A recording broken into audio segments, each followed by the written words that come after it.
Good afternoon, everyone. Good afternoon, everyone. First of all, can everybody hear me okay? Is this, No, I the don't mic's... think the mic's on. No? Is the mic on? Check 1, 2. All right, there we go. Can everybody hear me okay? Yes. All right. My name is Paul, and I am Lauren's brother. And today is the celebration of her life.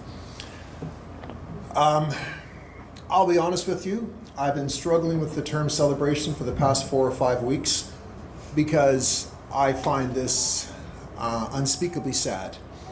But we are going to celebrate her life, and we are going to remember her in a way that honors her and remembers her for when she was most alive.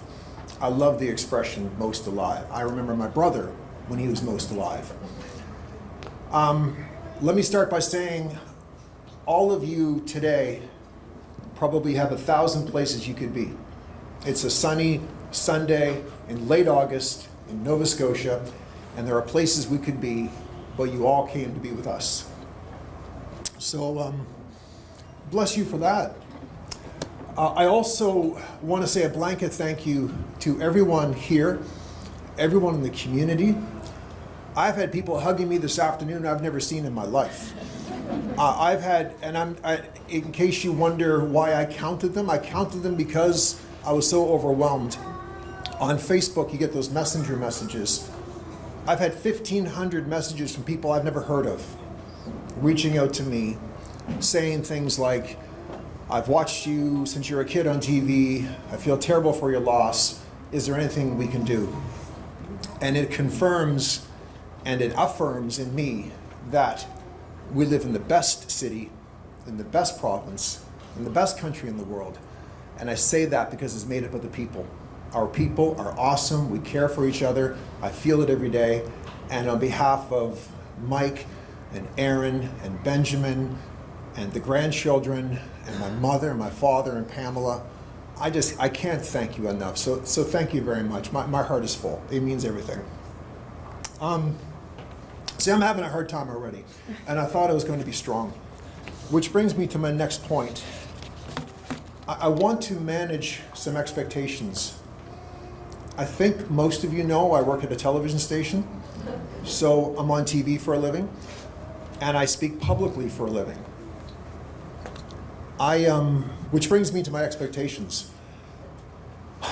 My mechanism in my job is to try hard, make it look easy. Be prepared, have lots of energy. Never be nervous. Never let people think you're nervous. Never stumble and bumble, because no one at home wants to watch a person who doesn't look like they belong in the moment. I might not achieve that some days, but that's what I try to achieve. I actually have internal dialogue every day, trying to push myself to be at my best when it comes to those things. And I've given 25 years of thought to how I go about it. Which brings me to my conundrum. I stand here as a human being my sister died. My parents are suffering. My sister Pamela is suffering. Mike is suffering. Benjamin and Aaron, of course, are suffering. Lauren's grandchildren are not going to grow up to get to know her the way they should. It's brought back all kinds of stuff when it comes to dealing with the loss of my brother. A lot of stuff. That one's been keeping me up for the past month. So as I stand here today, I want to manage expectations because I don't feel smooth. I don't feel secure. I don't feel like I'm standing on firm ground. I haven't slept or eaten in about a month, and that's not good because I'm like a baby. If I don't sleep or eat, I cry. And I'm on the verge of that pretty much every day. And I have to live my life in compartments and be a good dad to my kids and be a good husband to my wife and try to be active in the community. And my job is still very busy. So I have tried to soldier forward with this. And I just feel in the moment that I might struggle a little bit today. So I want to ask for your patience. I identify this as being a big moment, and I'm going to work very hard to make sure the moment is not too big for me, okay? I appreciate all of you. A couple of name drops. I want to mention some people who are here today. First of all, my brother-in-law Mike is here. It's good to see you, bro. Mike and Lauren are married for 30 years. I stood in their wedding. I wore a tuxedo. I looked good. That was a good day. That was a good day. It was 30 years ago. You're a good man. And I just want you to know that I've been thinking about you every 5 seconds for the past month. Honestly, I have. And sometimes sometimes it takes a moment like this to realize the natural reservoir of affection you feel for a person. But you're my brother-in-law, you're Lauren's husband, and I'm concerned for you. So I hope today offers some notion of healing for you. And that's a long-winded way of saying I got your back, okay? I just hope you're doing okay. Where are the grandkids? I hear them. There they are. All right. So that's Harlow, right? So Lauren got mad at me once because I forgot one of the grandkids' names. So that was a bad day. So here's how I do it. When I watched Little House on the Prairie when I was young, Michael Landon was the actor. So Landon is one of the grandkids. And I was an English major at St. Mary's. I studied Christopher Marlowe, which rhymes with Harlow, and Harlow is the other grandchild. First of all, they are beautiful. My God. The love and affection and the happiness that Lauren felt about those two grandkids, I can't put into proper words, and no one in our family can. And I'm staggered by that part alone, what this means today. But I wanted to give a shout out to the grandkids. Ben is here. Do you go Benjamin or Ben? Which you prefer? Mom called me Benjamin. We're going Benjamin. We're going Benjamin. I've known Ben all of his life, Benjamin all of his life. Like family things, you see them, you don't see them. You wrote your mother's obituary. And I want to tell you something, man. Respect for you. Respect for you. That was a tough assignment. You crushed it. You captured everything about her perfectly. And if you would allow some emotion and affection from your uncle, I'm very proud of you. You stood up in a huge moment, and I've been thinking about you also for the past month. Where's Aaron? Hey! Yeah. Am I going to make you cry? You already did. All right. Aaron, with help from Ben, We got a lot of help from Ben. I'm going to tell a story, and I'm going to try to get through this one. I think most of you know Lauren had an aneurysm, and then she was in a coma, and it was the worst thing ever. And when it came time that the doctors knew that she wasn't going to pull out, it was time to say goodbye to her. And as she slipped away, Aaron, with some help from Ben, put together a playlist of her favorite songs to play in the hospital room for her in her final moments. I'm going to tell you something. I'm 52 years old. I got a ton of life experience. I've seen some things. I think I'm good at sizing people up. Young lady, that might be the nicest thing I've ever heard. Bless you for that, okay? It was very, very sweet. And it, Paul, so I have a story. So Pam said that her favorite song, well not favorite song, but a song that we should play is Reunited by Peaches and Her. Reunited by Peaches and Her. Yeah, just because Pam and her and her four. It's a joke that I will allow. Well, that's not a good joke. Anyways, Pam had said that earlier that day, and it was her last minute. So Well, I decided to play it for her because Pam had also had a funny story where it was like, oh, they were playing it on stage and they booed Mom off stage because she was so bad. And, you know, it's very sweet. apple doesn't fall far from the tree. It's very sweet. I was. But no, it gets better. Okay. So the clergy comes in and says a few prayers, and at the end she says, "Is there a song that your mom enjoyed that you would like me to sing?" And neither of us know who said Reunited. Oh, no. We think it was my father. The clergy starts to sing Reunited by Peaches and Herb, snapping her fingers, clapping her hands. No, man. It's It very sweet. It was one of those awkward, horrific moments of my entire life. But it's a story. So thank you, Paul. It's very for the sweet. shout out. And I know the last month's been hard for you. And by the way, Erin's with her partner Aziz, and I mentioned Shauna over there, holding beautiful Harlow. Shauna is Benjamin's partner. I just want to let you know that I'm thinking of all of you quite a bit. To Ben and to Erin, I don't pretend to relate exactly to what you're going through, but I do have some experience with loss. I was a bit younger than you are now when I lost my brother, and at that time, once I started to put the pieces of it back together, I started to realize that something big had happened in my life that was bigger than me.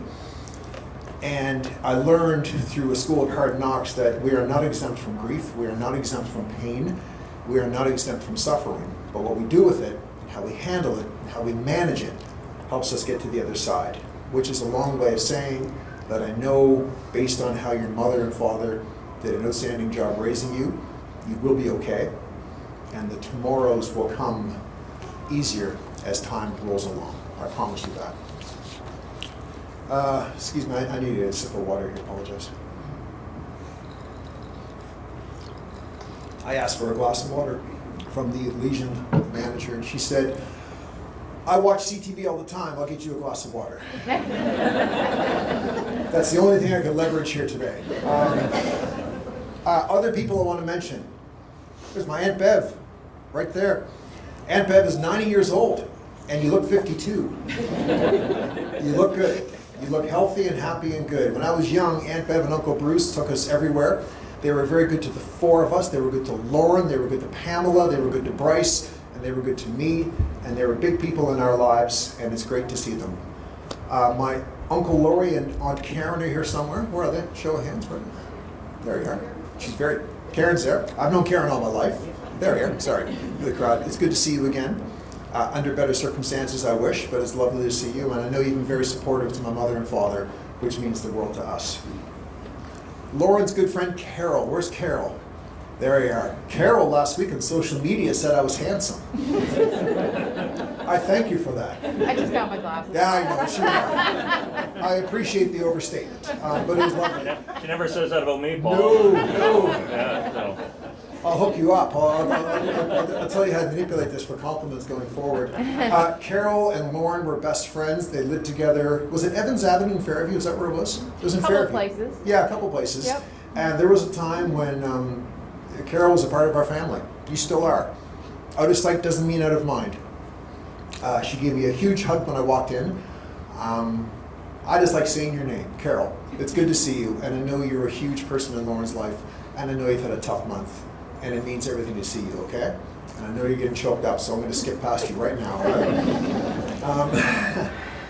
right? Lauren's friend Lori is here. Where's Lori? Hey, Lori. How you doing? Good. It's good to see you. And I know you've had a tough month, okay?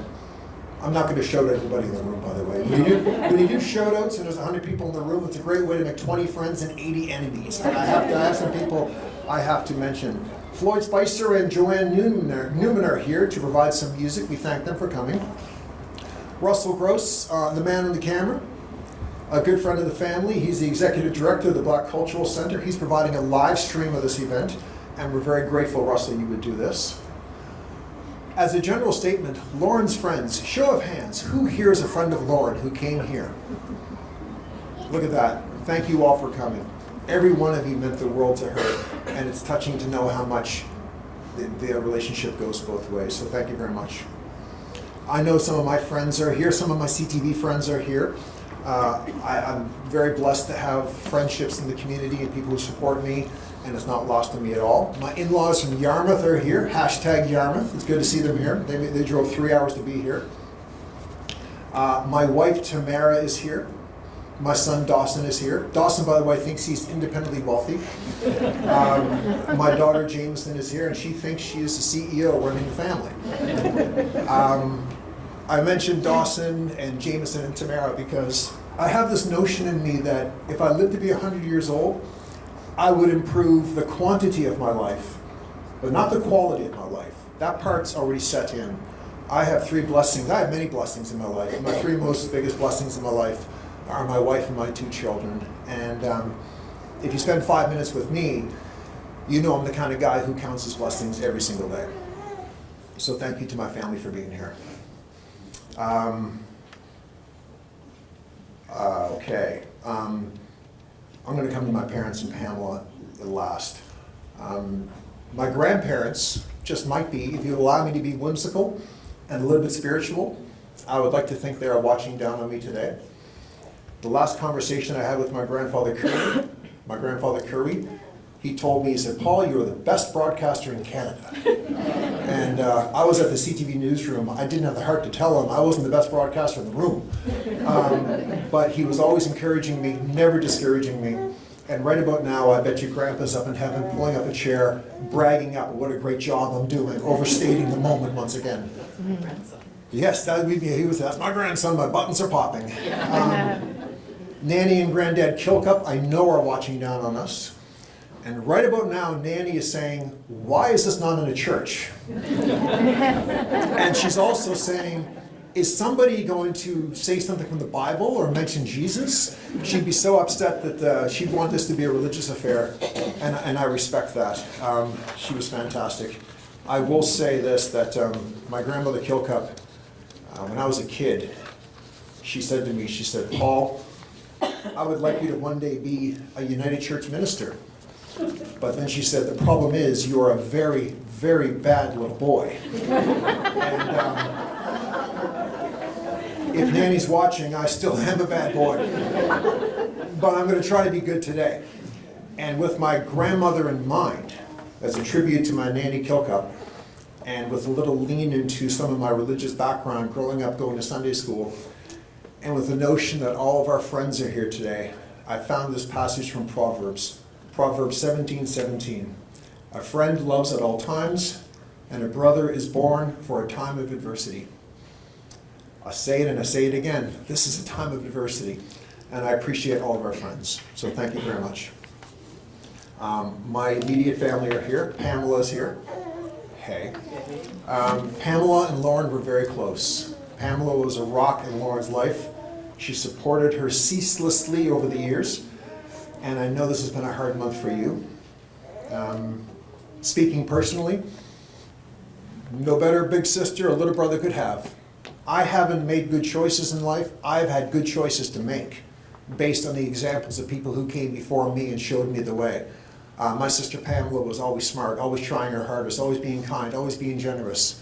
Just a laundry list of how to live your life and show a little brother a pathway to citizenship. And so on a day like today, let it be known, A, it's good to see you again because you live in Northwest Territories now, and B, I appreciate you. Thank you. Okay? All right. Pamela and I are in a bit of an island because there were 4 of us, now there's 2. And that's a lot to unpack. That's in my head a lot this past month, and I know it is for you as well. My mother and father are here, Al and Sharon. My mother said to me last week, she said, "What did I do wrong that I would lose 2 of my children?" You did nothing wrong. You know that. You bent over backwards to keep us healthy and happy. You tried your hardest. You brought us up in a strict, stable household. To this day, I'm too embarrassed to curse in front of a woman because I'm afraid my mother will get mad at me. I learned from her never to end a sentence with a preposition. She gave me the tools, and she gave all of us the tools and the toolbox to live our lives the right way. And I know in these last years especially, you had a very close relationship with Lauren, and I know you're hurting. And if I talk about this too much, I will lose it. So I'm going to stop this part right now, other than to say that I know you're strong, and I know you're going to be okay. All right? To my dad, Al Hollingsworth. He was the fun dad growing up. Saturday morning breakfasts. What's Saturday specials? Is that what they're called? Cheese dreams. Cheese dreams. You know, we had fun breakfasts. Going to the Oxford Theatre. Hanging around the neighborhood, playing catch in front of the house. Energizing the household with positive energy and a buoyancy to bounce our way into the community and do good things in the world.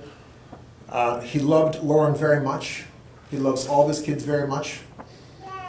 And on a personal note, I will say this. If you don't have an Al Hollingsworth in your life, I strongly suggest you get one. Because this man showed me the world. He showed me a world filled with lights, camera, and action. He took me to every baseball game, hockey game, football game, basketball game, boxing match, political convention. I've been sitting in press boxes since I was 5 years old. And through his example and through his energy, he challenged me to chase it, and I chased all of it. All of it. I want all of it. He gave me a book when I was in grade 9 of all the baseball stadiums of the world in Major League Baseball. And I remember thinking, I want to go to every single one of these. I've been to 28 of them. Not bad. I'm getting there. But he showed me the world, and he showed me how to chase my dreams through his example. And I appreciate it.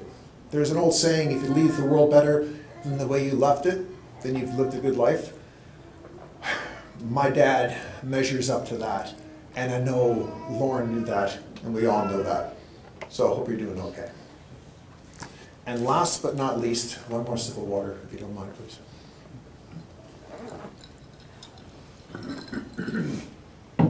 I mentioned my family. I mentioned all of our friends. I mentioned our grandparents. You may wonder, do I think that Bryce is watching down on us today? I'll do you one better. He's with me right now. I have, for the past 31 years, kept him close to my heart.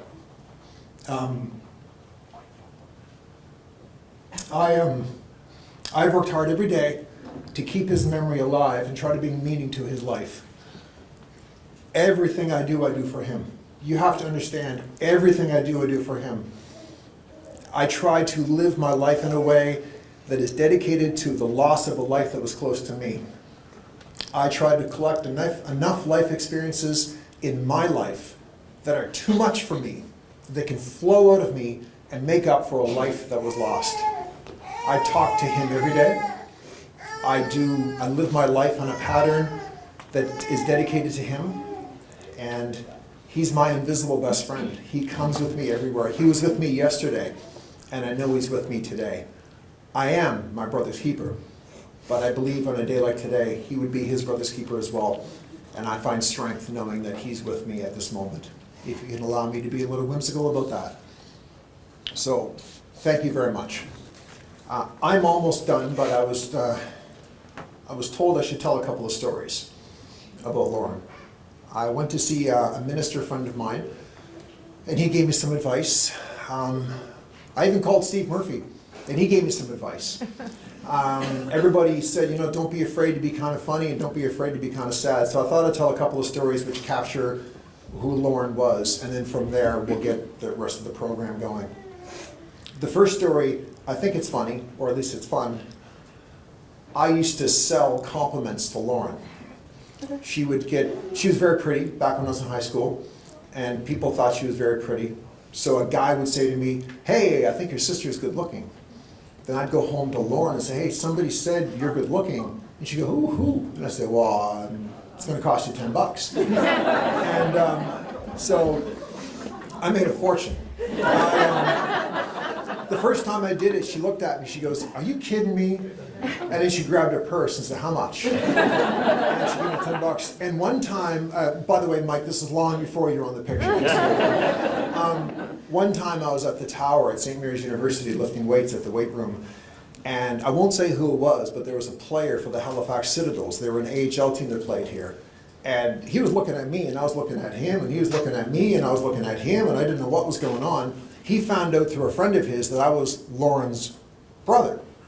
And he came up to me, he goes, do you have a sister? And I was like, I have two sisters. He goes, no. Do you have a sister who was at Scoundrel's bar last night? And I was like, that would be Lauren. He said, well, I met her, but then we get distance from each other, and I don't have her phone number. I said, how do you know who I am? He goes, a friend of a friend told me you were her brother.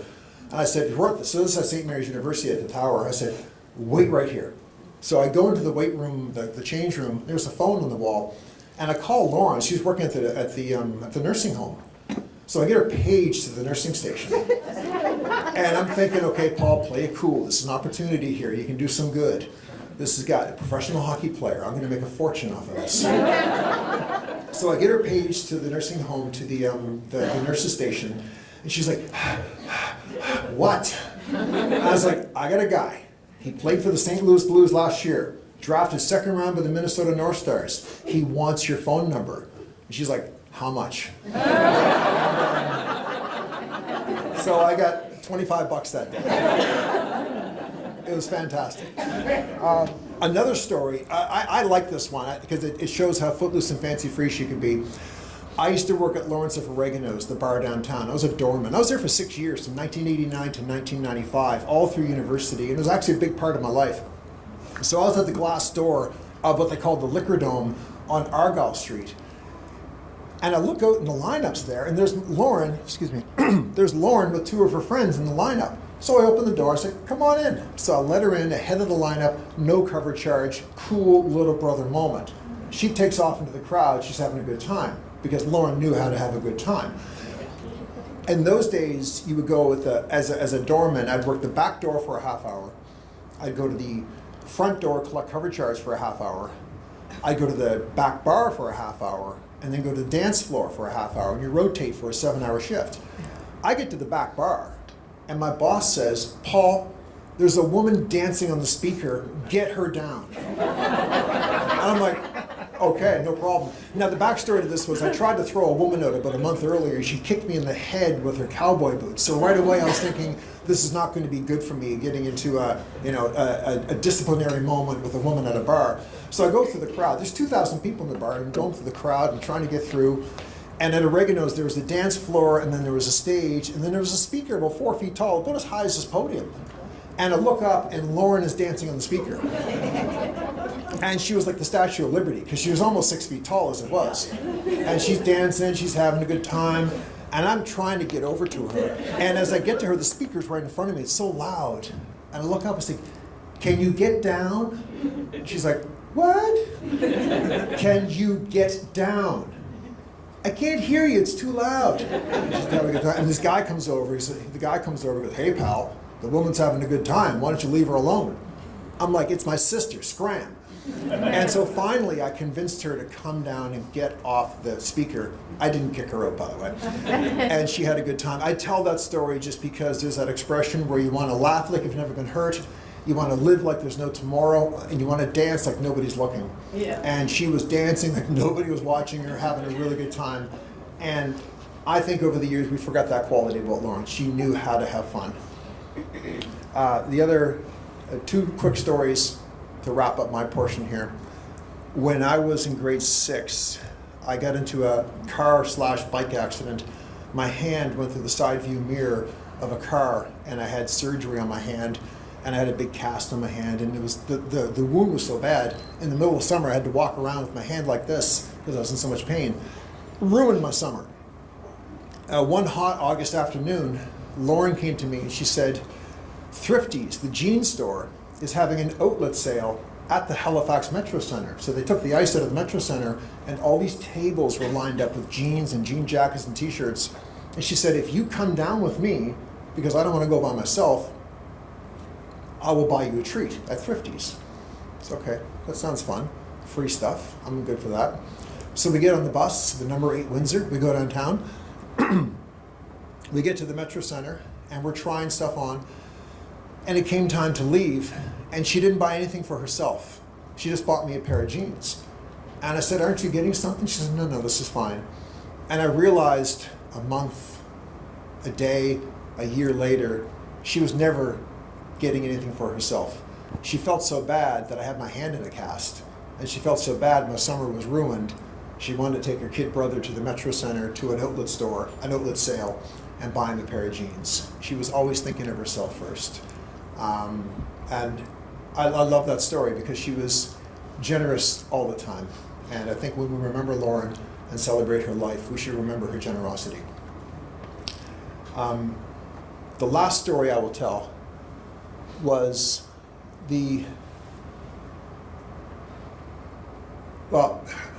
my brother's funeral, the morning of my brother's funeral. We were all getting ready. I don't know why Lauren was there and Mike wasn't, but at this point in the morning she was there, and I came downstairs and everyone was dressed up in their fancy clothes, and I think I was 20, and I didn't have anything nice to wear. I had good clothes, but I had Ralph Lauren button-down dress shirts or a hoodie. I didn't have nice clothes. And she looked at me and she said, is that what you're wearing? And I said, well, it's all I have. And she looked at her watch. We had about an hour. So she didn't have her driver's license. She called the taxi. She took me to Bedford Place Mall. and she bought her kid brother a pair of dress shoes, a pair of socks, a pair of dress pants, a belt, a shirt, and a tie. And she made me put the clothes on at the mall and put the clothes I was wearing into a bag. And she made sure that I was going to my brother's funeral dressed the way I should have been dressed. On a day like today, it was one of those details that fell through the cracks. On a day like that day, it was one of those details that fell through the cracks. I hope you don't think that story is not worth telling, but I've been telling that one in my head over and over again for the past week. I like it a lot. So those are my Lauren stories, funny and not funny, maybe poignant, but I wanted to share those with you. This service, this celebration of life is going to last about an hour. I think I've taken up about 15 minutes here, so I'm going to step aside. And at this time, we're going to have Landon and Harlow with Shauna to come up and read a poem for us. So Landon, Harlow, Shauna, Lauren's grandchildren, the bright lights of her life are going to come up right now.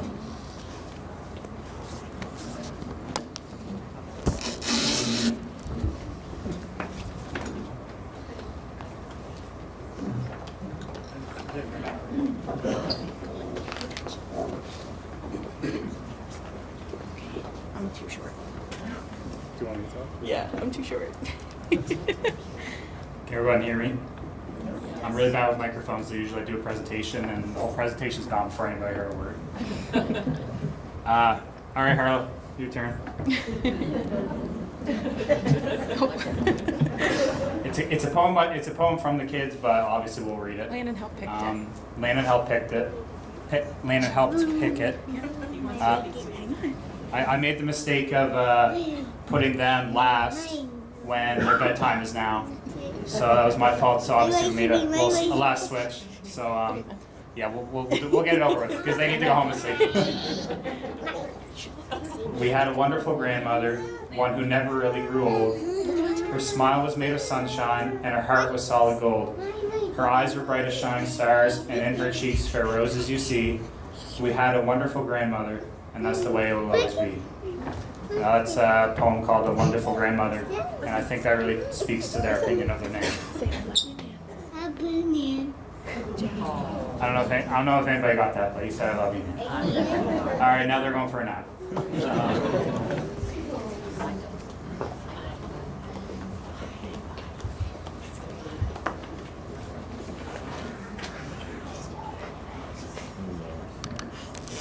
Thank you very much for that. Now, ladies and gentlemen, we're going to pause for a little bit of music, and our singers Floyd Spicer and Joanne Newman are going to come forward and sing "Mansion Over the Hilltop."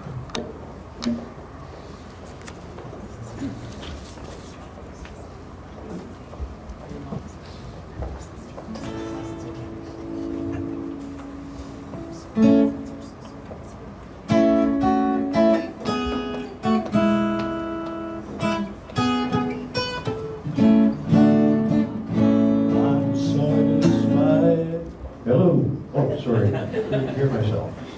I'm satisfied with just a cottage below,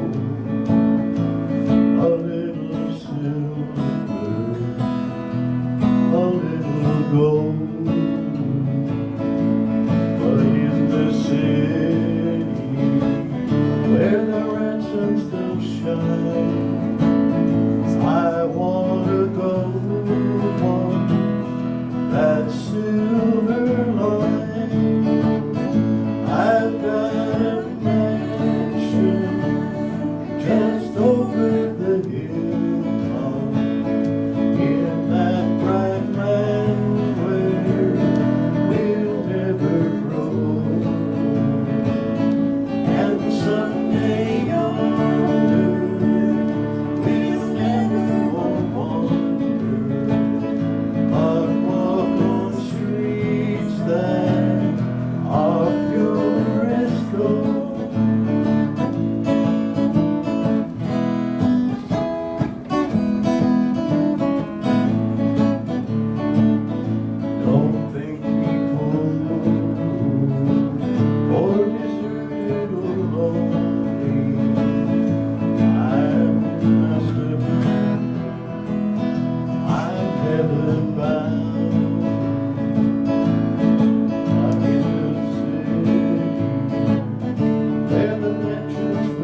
silver line. I've got a mansion just over the hilltop in that bright land where we'll never grow old. And someday yonder we'll never wonder, but walk on streets that are pure as gold.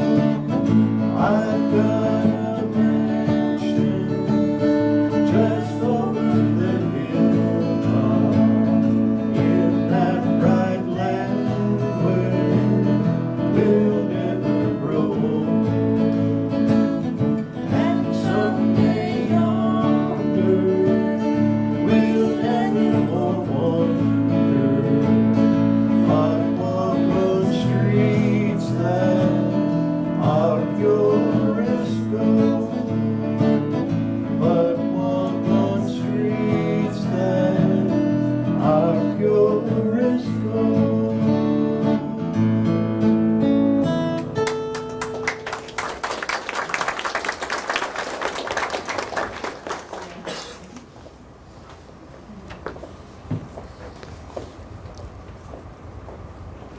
And now, ladies and gentlemen, I'll call upon my sister Pamela to come forward and say a few words.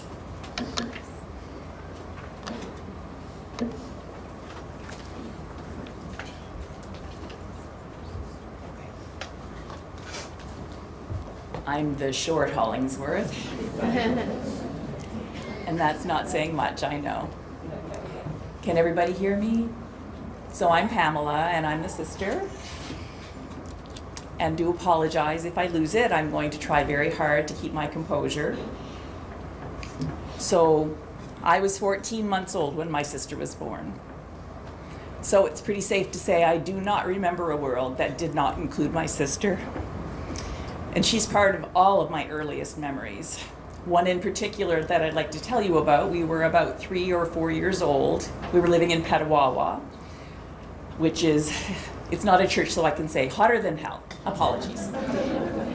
In the summer in Petawawa, it was very hot, and one day we stripped off all our clothes and we went streaking through the neighborhood, much to the shock and horror of a woman who scolded us terribly. We did not see anything wrong with doing that. It was hot. We were just trying to get cool. But we pretty much did everything together growing up. She was my shadow. She followed me around, and I'm told that I bossed her around terribly. So my guess is that the streaking was my idea. Sorry, Mom.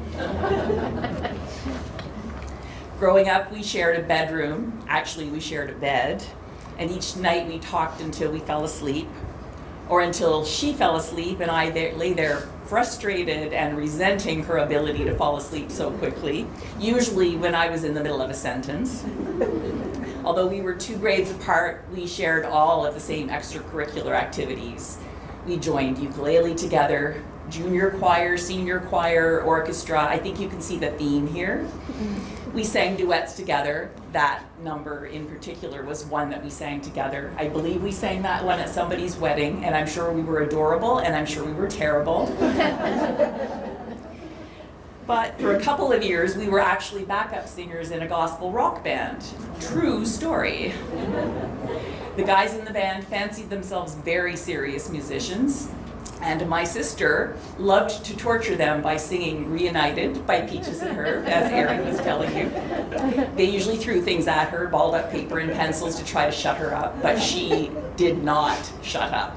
She was a very obnoxious teenager, I can tell you that now. It was a gift that she had.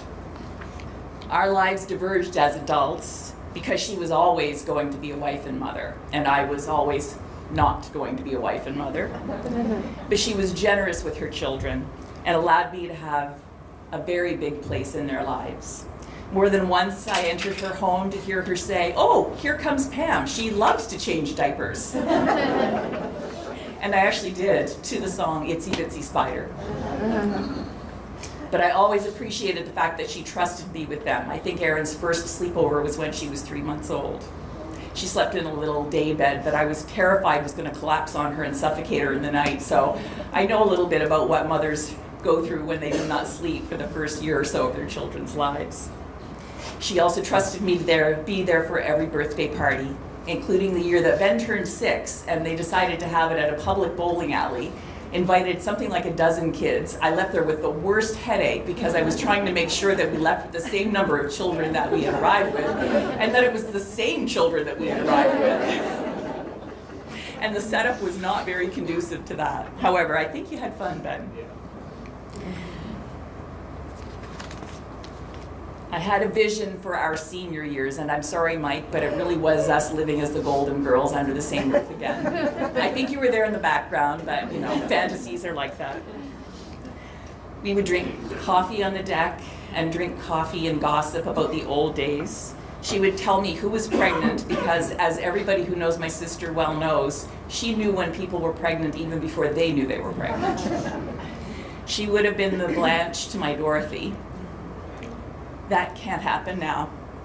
But her voice will always be in my head. And no doubt, she'll still fall asleep when I'm in the middle of a sentence. Thank you for listening.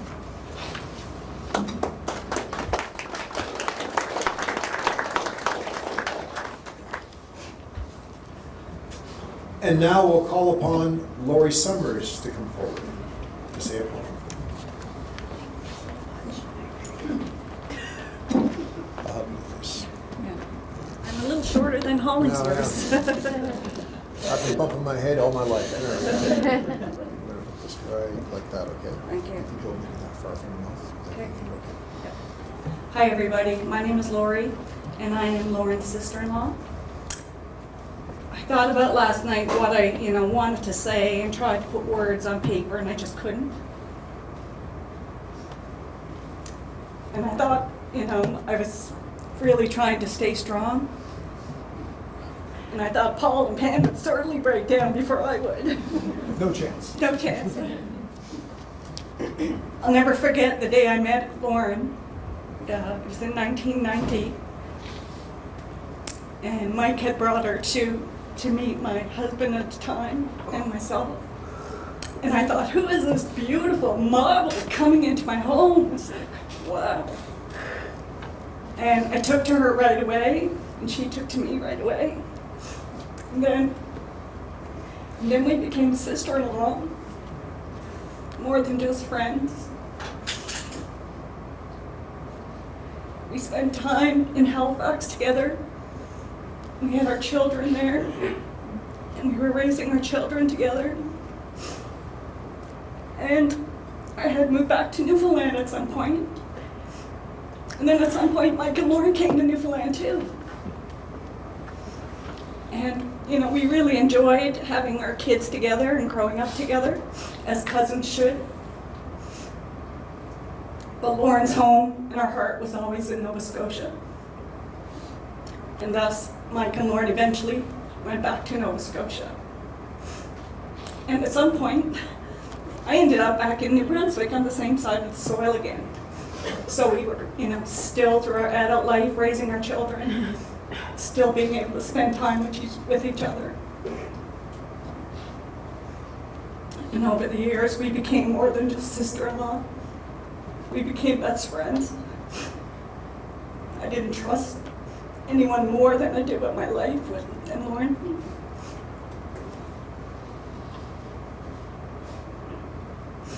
And then we had grandchildren, both of us. And starting the next journey of our life together and enjoying our grandchildren. And she did love her grandchildren very much. She loved everybody very much, anyone who was in her life. And I know I loved her immensely.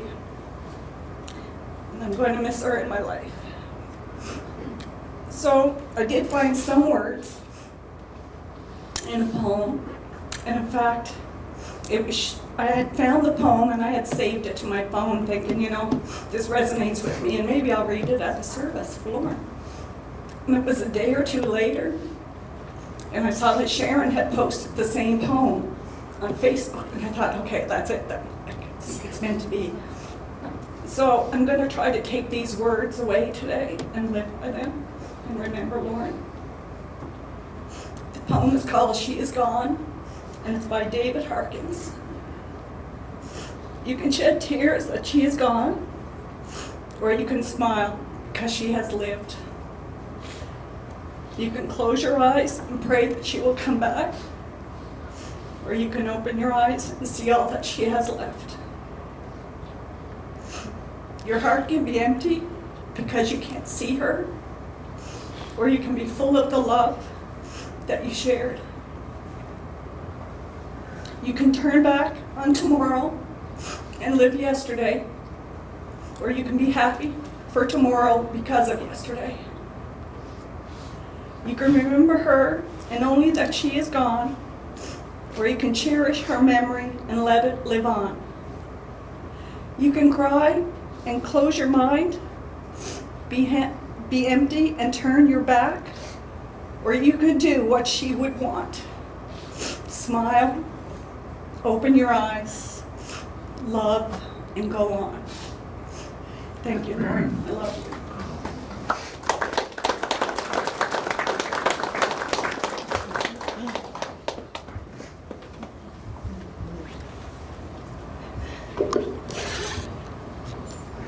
At this time, ladies and gentlemen, we will pause for another song by Floyd Spicer and Joanne Newman. The song is Go Rest High.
Thank you very much.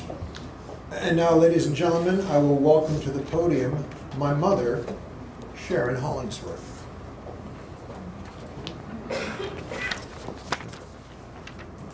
Just tell Pam I want to keep this on the trim this. Okay. Is that good? Yeah. So,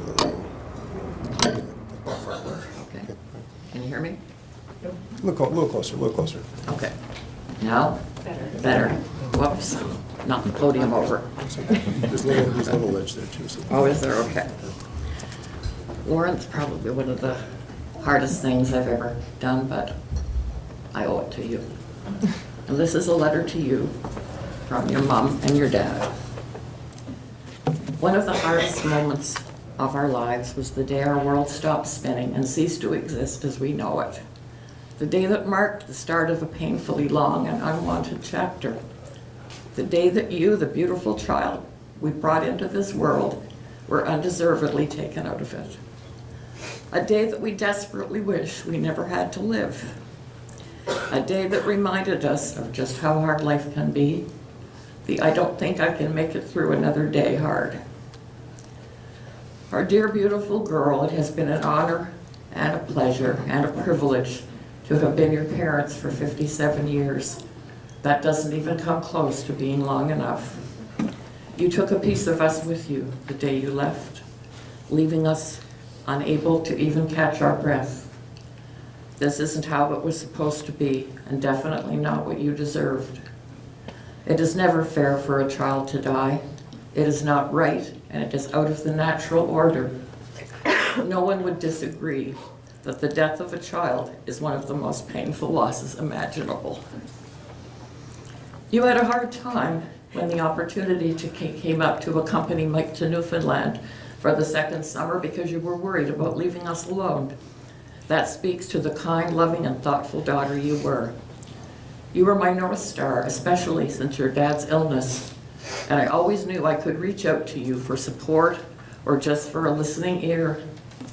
We have missed you so much since you left on May 13th, and we're heartbroken now to realize that we will miss you forever. So often, Lauren, you measured yourself unfairly against others, and I'm not sure you believed us when we tried to impress upon you that each of us has a special and unique gift, that you will always be remembered for the incredible daughter, wife, mother, and nan you were, for your kindness, selflessness, and a unique ability to find the good in those around you. Never to be understated either, we'll never forget your unbelievable work ethic and your ability to gather around you countless friends who were totally bereft with losing you. Our day-to-day relationship definitely had its moments of humor. Times when you made us laugh till we cried, like the time when you were waitressing and while serving a table of seniors, dropped a glass of tomato juice over the head of a senior gentleman who unfortunately was bald.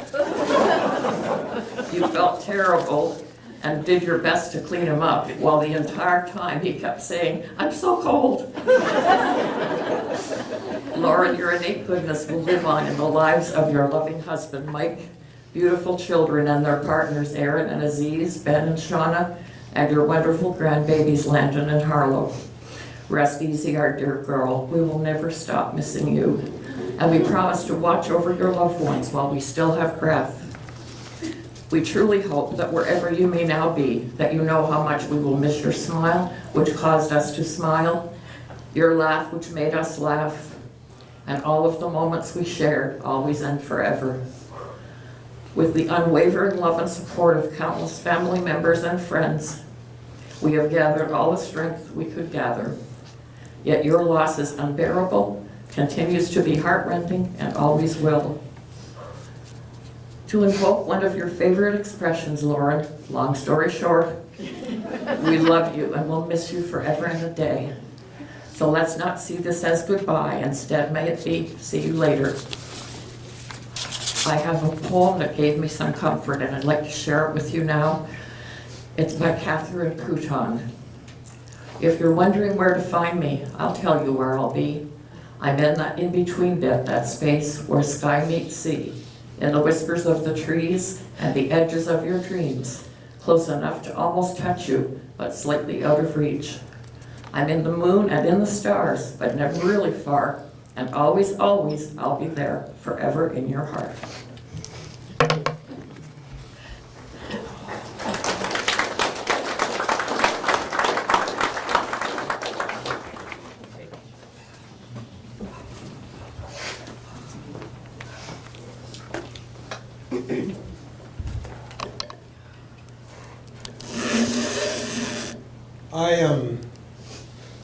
Thank you for that.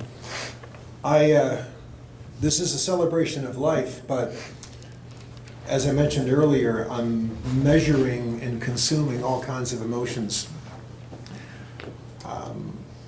I mentioned I'm heartbroken for Mike and for Benjamin and Aaron and for the grandchildren, but I'll mention it again. To see my sister and my mother come up and do that,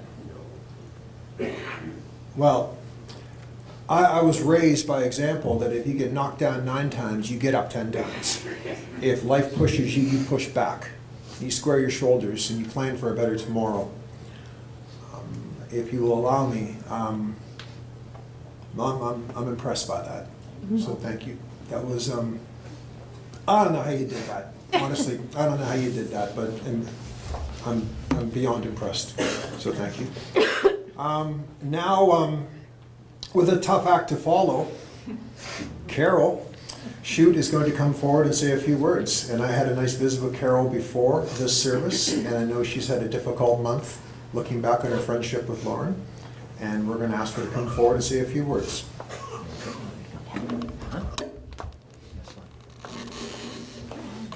You'll be great. Go be with her. This is both put that far away from me. Okay. Is that high enough for you? Is that too low or is that good? No, that's good. Okay. All right.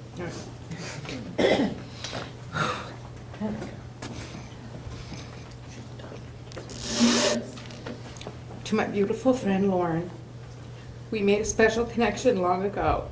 Our friendship meant the world to me. When I think back, my mind keeps flooding with so many incredible memories of us, which came from living and working together. But then it came Mike, who stole you away from me. I still haven't forgiven you. But I was so happy that the two of you found love and some beautiful kids you made. I'll never forget our first Christmas tree. We had no money because every weekend we had to have a new outfit to go to the Copper Penny or the Sheraton. But we went out and bought popcorn and cranberries and strung them on the tree. And it was so pretty until our cat knocked over.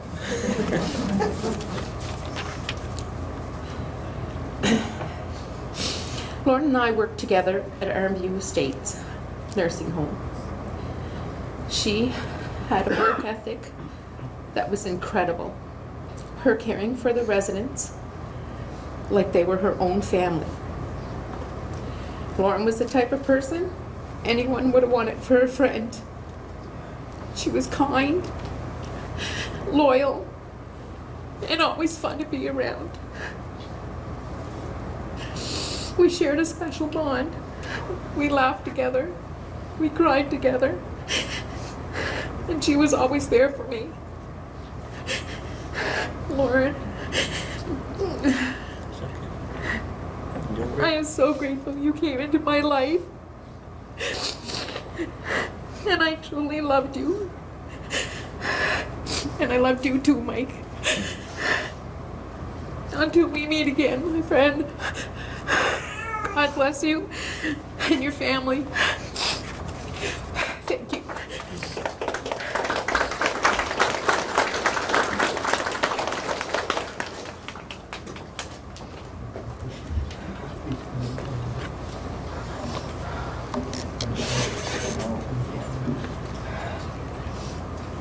And now, ladies and gentlemen, we will pause again for one more song, our final song. Far Side Banks of Jordan.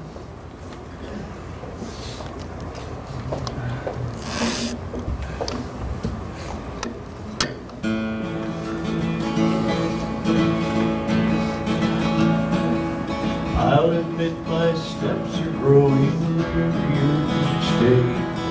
Still I've got a journey on my mind. Lords of this old world have ceased to make me want to stay. My one regret is leaving you behind. And I'll be waiting on the far side banks of Jordan. I'll be sitting drawing pictures in the sand. And when I see you coming, I will rise up with a shout and come running through the shallow waters, reaching for your hand. If it proves to be His will that I'm the first to go, and I've got a feeling it will be,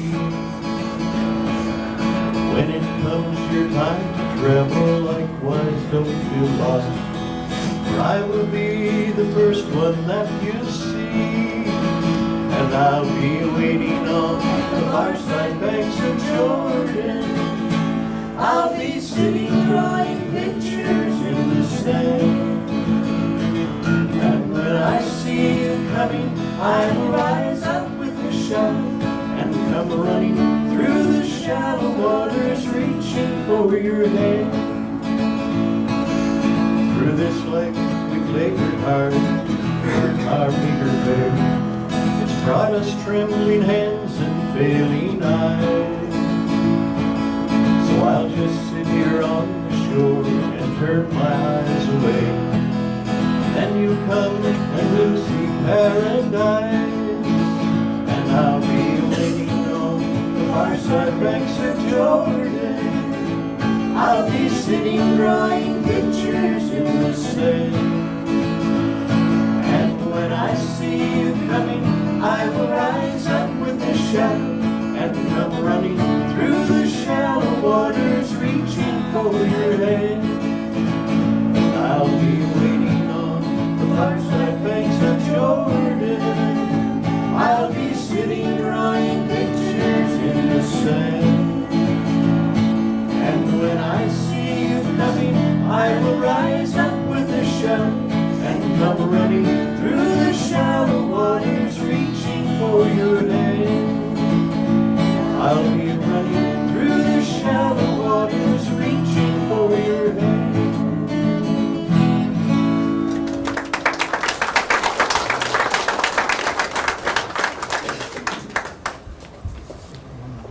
Ladies and gentlemen, this will conclude my role in today's service, but at this time, to close out the celebration of life for Lauren, I'll call upon Ben Ford to come and say the eulogy for his mother.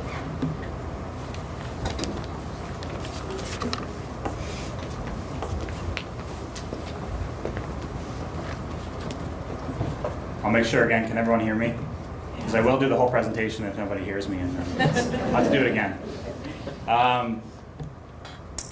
Before I start, I'm gonna forget something if I don't say it, so I gotta say it because there's three things that came up during listening to everyone talk. One of them was the story my grandmother said about the tomato juice.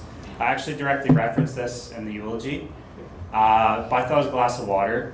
So it makes it so much funnier that it was tomato juice. So like, I don't know. It's just, to me, that's just made it so much better. So I wanted to make sure I address that first. If you hear it in here, it's not glass of water. It's tomato juice. It's so much better. The second part, again, my grandmother made a lot of good references. My mom's favorite catchphrase being, long story short. This is a good catchphrase when the story is short. But Mom always turned a 5-minute story into a 10-minute story because she had to say long story short 12 times. So, and this wasn't, I'm glad it wasn't just me who picked up on that, because me and Shauna would be done off the phone with Mom and be like, that was such a long phone call. Because she kept saying long story short, and it wasn't short story. At least it was a short story, she just said it so many times. And then the last thing, I don't know, if there's signs, and maybe I'm the only one who thinks it's funny, but the only socks I had clean today, and I really can't wear white socks when I'm dressed up, the only clean socks I had were black socks, but they're beer mugs with Santa hats on them. If anybody knows my mom, she would always be there to have a drink with you if you wanted to. She was a social person. She loved that. So if there's any like symbol that mom's here, it's that she gave me the only clean socks were hilarious. Anyways, I'll get into the eulogy. I really wanted to say something for my mom. I had to search up what's the difference between an obituary and a eulogy before I wrote it because I didn't know. So it may sound a bit more of a personal eulogy because I know it's about them, and I didn't want to make it about me, but I also kind of wanted, this to be my goodbye. So if there's any personalization there, I did try to make it mostly about mom. So I'll just say off the bat. And I'm also usually an ad-libber when I present, so I don't think I can memorize this all by heart, so I will be reading off the page. So before I start about mom, I think it's important to give some thank yous and appreciations out. I would like to give a big thank you to everyone who's reached out to our family during this time. Mom had no shortage of concerned friends, family members, and loved ones reaching out to check on her and us throughout this whole process. With how much we felt that we were not alone throughout this whole ordeal, I'm positive that she felt that outpouring of support too. I want to thank all of the hospital staff of St. John's Regional Hospital who were there to support our family during my mom's 14 long days in the hospital. This goes from the outstanding nurses we had who tended to mom the entire way through when making sure that she was comfortable, to the doctors who were there to help support us and educate us during the entire process, and even the Tim Hortons workers who kept Dad, Aaron and myself energized throughout those long days.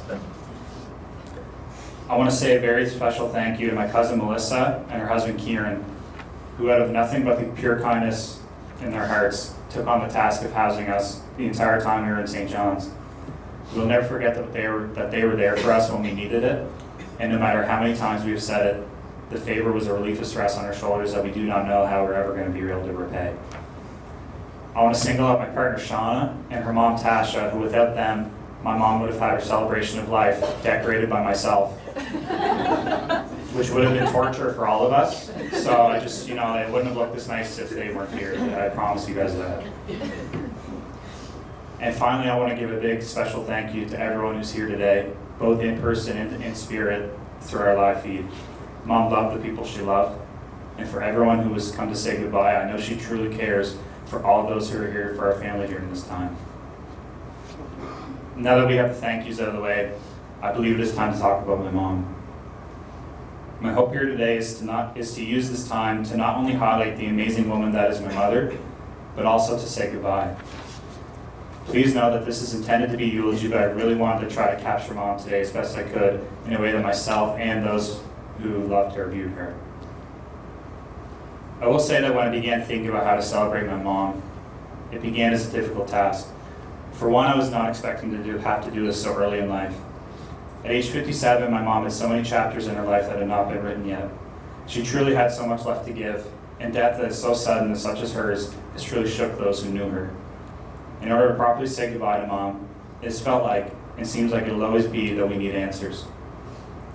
More often than not, death does not have a rhyme or reason. It does not have a justification. As much as I tell that to myself, and we all ask these important questions, that feeling still remains that it's impossible to understand why such a good person who lives their life to the best of their abilities can be taken so much earlier than those who loved her wanted. And in thinking about and writing about what I wanted to say today, I've come to the conclusion that I will never have these answers. And as painful as that reality is, it has taken me a lot of thought to reach this point. I've come to realize that I am focusing on the wrong things. The last thing I want us all to do is to remember Mom for how she died. Instead, I choose to remember the life that she lived, and I want to remember her for the amazing person that is Lauren Ford. One big thing about Mom, and those who knew her can all attest to this, is that she was a workaholic. As a server for over 25 years, Mom was always putting her all into what she did. She loved the busyness and the structure of her daily routine. And though sometimes it depended on the day you spoke with her, you could never picture my mother just sitting there and doing nothing. Mom knew how important it was to give your all in what you did, and she always valued the work she put into the world. I remember Mom calling me one day, telling me that she had a job for me, bussing tables for her at her work. Though I had not thought about having a job at that point, I did want some money. Was I very excited about working with my mom? No. She embarrassed me enough whenever I went to visit her at work, when she would almost always pull Aaron or I from our tables to introduce us to some random stranger and to show us off like we were hardware. The last thing I needed was this to be a daily occurrence every night while I was on shift. I had a hard time saying no to her though, so I did accept the job. Being able to work with my mom for a few years, I was able to see what was going on behind the scenes growing up. While she woke up early in the mornings and did not get home until late at night. While I'm sure I'm biased because she was my mother, seeing her on her feet all day, doing extra duties when required, picking up extra hours, helping others, I thought she was an employee that any boss would be lucky to have. She gave her all in whatever she did. And as I got older, Mom floated around at different places. That hard work never stopped. If someone had asked her to do something outside of her wanting, she would still accept these requests without complaint. My mom's work ethic was top notch, and I hope that if my sister and I could say one thing that has rubbed off on us, it was that. There are too many other ways to describe Mom. She was a gentle person, as I never really saw her be actually physically or verbally abusive with anybody. She may have told me a story or two about how she, in quotes, told someone what they needed to hear. But I know Mom's way of being mean or retaliating with someone was accepting to do something they asked, but not saying thank you. My mom was a generous and a giving person. If you wanted something from her, you could have it. If I or my kids were at her house, we did not leave empty-handed. Whether she had $5 or $100, she found the time to share some with her kids, or even to give someone $1 on the side of the road. And the side note on that is Mom actually did try to give someone $1 once. The person turned around and asked for $5. So the person did get $5. My mom was a caretaker, always wanting to make things better for the people that she loved, even if that meant putting her needs to the side. Probably the funniest quality about my mom was her clumsiness. From completely dropping my birthday cake on the floor face first while singing to me, to dropping an entire tray of tomato juice on an old man at work. She definitely had 2 left feet, but she would for sure be embarrassed and fully denying these claims if she were here today, so I'll just leave it at that. Other words I want to use to describe my mom's character was loving. Mom wore her heart on her sleeve with all that she did. She loved Aaron and I with everything she had to give, and I know she loved my kids even more. She loved her family, always being there when she needed to be. She loved her friends, both the ones she met through life and through work. She would never do anything with ill intent. My mom's love was unconditional. But just because it was unconditional does not mean it wasn't questionable at times. Like the multiple occasions Aaron's partner Aziz received something infused with nuts on Christmas. This would have been alright if Aziz wasn't allergic to nuts. And towels with the Jehovah's Star. He said she thought they were stars. Oh yeah, she got him towels one year that was like covered in like the David Star from Jehovah, the Jewish star symbol, Yeah. and she just thought they were pretty. I know she wasn't trying to kill Aziz with the almond hand cream, but I know she didn't exactly learn when next year she gave him a bunch of almond chocolate bars. Bottom line, it was done with love as the intent, love and forgetfulness. She did not care if you had done something to her, if you were involved with something, or if you were too busy to see her. Going back to her after anything, she was always there for you. Mom would always be on your side and would support you through anything. Some people have a tendency to clash with others, to bicker, the works, but my mom did not. More on Mom, I still remember the day that Shauna and I told Mom and Dad that we were going to have a baby. At the time, I was in school, and Shauna had just started her career. Having a baby at this point would be considered extremely early by most. But Shauna and I were so happy and excited that we were starting this chapter in our lives. Still, we were not sure how Mom and Dad would react. Once we told them, while Dad could not stop puffing on his vape, looking like he was going to pass out in the corner, Mom lit up right away. No matter what Shauna and I decided to do in life, Mom was always there to support us regardless of what it was. She was always there to support us, and that included having our children young. Mom loved the kids, and I probably got a call 3 times a week just to tell me how cute the kids were. every time she visited, I would always get a call that evening just to tell me all the cute things that the kids did that day, even though I was there to see every single one. And each time I spoke with someone who knew Mom, often would they say that she was always showing them unsolicited photos of her grandbabies, forcing them to look at and admire, in quotes, their perfectness. Looking back, I was so happy we made the decision to have kids young, because although she only got 2.5 short years with my kids, Mom was able to give unto them love to last a lifetime. And while they did not get the time they deserved with her, they will grow up being assured of how much their Nan loved them.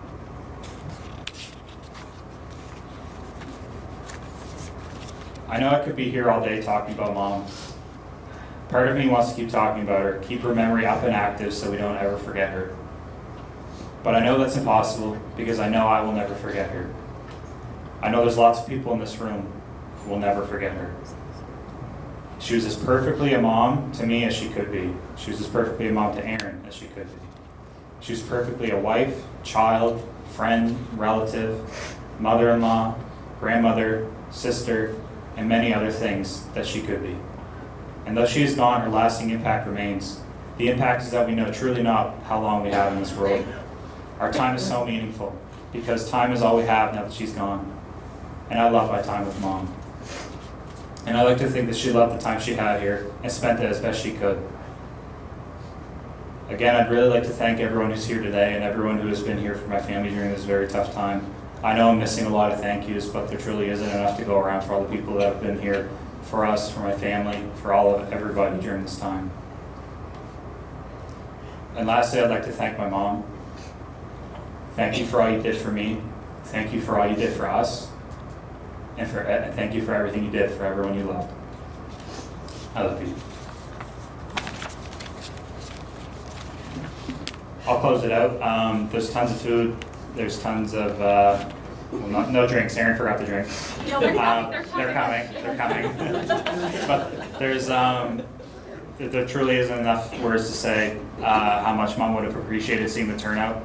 I think the fact we had to get more chairs was, a big sign that we had a lot of people come, and there's a lot of people who love Mom. So I truly thank you all from the bottom of my heart that Mom would have been shocked for the amount of people that came and the amount of people that have been here to support us during this time. So I thank everybody for that, and I wish I wish she was here to see how much people loved her, but I know she knows it. So thank you.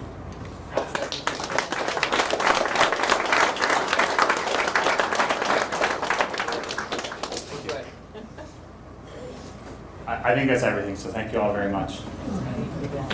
Well done.